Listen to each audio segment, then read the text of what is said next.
تو این ویدیو بچه ما قراره در مورد خود منیج کالمز ها صحبت بکنیم. خیلی از مواقع ما نیاز نداریم که همه ستون های یک دیتا رو داشته باشیم دیگه، فقط اونایی که بهشون نیاز داریم ما میتونیم بیاریم و ازش استفاده کنیم. خب چه مزیتی داره این که خب حجم پردازشی داده هامون کمتر میشه دیگه، اون آشفتگر نداره، زیاد نمیخواد اسکرول کنید این ور اون ور و هر زمانی هم که نیاز داشتید میتونید از بخش اپلای استپ اضافهش بکنید و دوباره همون ستونا رو بیارید ازش استفاده کنید. بریم با همدیگه توی پاور بی آی این موضوع رو با همدیگه ببینیم.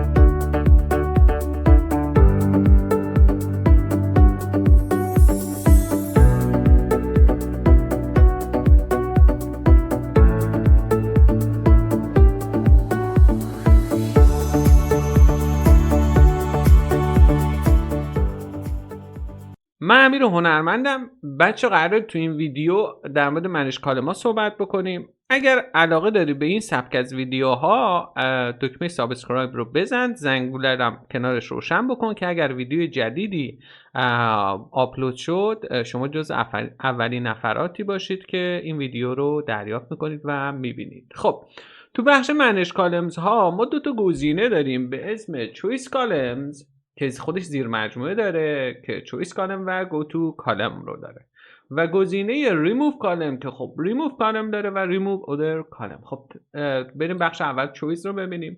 اگر حجم اطلاعاتت زیاده، ببین تو بخش ریموو کالم خب ستونایی که شما میتونید انتخاب بکنید به راحتی میتونید حذفش بکنید، اما توی چویس کالم داستان یه ذره متفاوته. وقتی چویس کالم رو میزنید یه کادری براتون باز میشه، من یه بار دیگه بزنم، یه کادری براتون باز میشه که تو این کادر شما هر کدوم از این ستونهایی که میخواید رو تیکش رو بزنید براتون نگه میداره.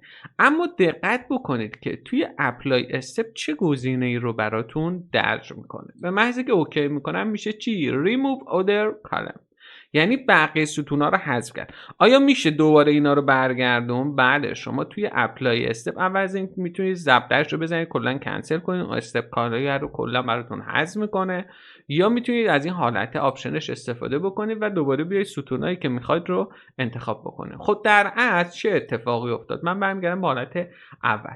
من میگم ستون اول با کنترل ستون دوم از بخش ریموو کالم میگم چی؟ ریموو other columns، پس بقیه رو برام حذف میکنه. خب چویس کالم گزینه جذابتری، بهتریه و راحت تریه، چون ممکنه که شما بخواید مثلا 6 تا 7 ستون رو حذف کنید که دقیقاً وسط داده هاتون رو باید اسکرول کنید، کنترل رو نگه دارید و بتونید سلکتش بکنید. بچه‌ها با نگه داشتن شیفت میتونید ستون اول و ستون تا اونجایی که میخواید حذف کنید رو انتخاب بکنید، بینش رو خودش انتخاب میکنه. خب میایم چیکار میکنیم؟ برمیگردیم به استپ قبل. یه گزینه دیگه داریم go to column. به چه دردی میخوره؟ go to column این گزینه این قابلیت رو به شما میده که اگر اطلاعات خیلی زیادی داشته باشید، نخواید همش اسکرول کنید تا پیداش کنید، میتونید از اینجا روش کلیک بکنید و اوکی رو بزنید، دقیقاً رو همون ستون نگه میداره و شما میتونید کارتون رو انجام بدید. خب برای ریموو کالم ها چی؟ ریموو کالم خود اون ستونی که شما انتخاب کردید، چه 2 تا 3 تا با نگه داشتن کنترل یا شیفت تعدادش دست خودتونه، میتونید حذف کنید، اما ریموو اودر کالم هم دقیقاً اون ستون نگه میداره و غیر حذف میکنه.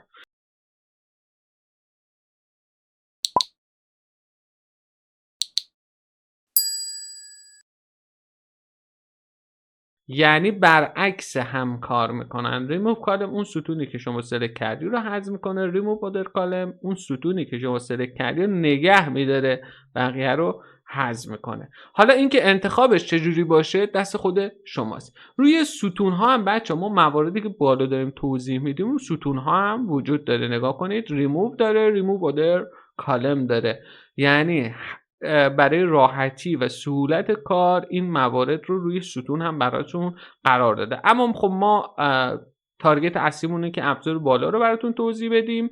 توی یه ویدیو یا چند تا ویدیو که داریم توضیح میدیم میایم در مورد اینا هم صحبت میکنیم که هر کدوم از اینها به چه دردی میخوره. اگر این ویدیو برات کارآمد بود ممنون میشم لایک، کامنت و سابسکرایب رو فراموش نکنید.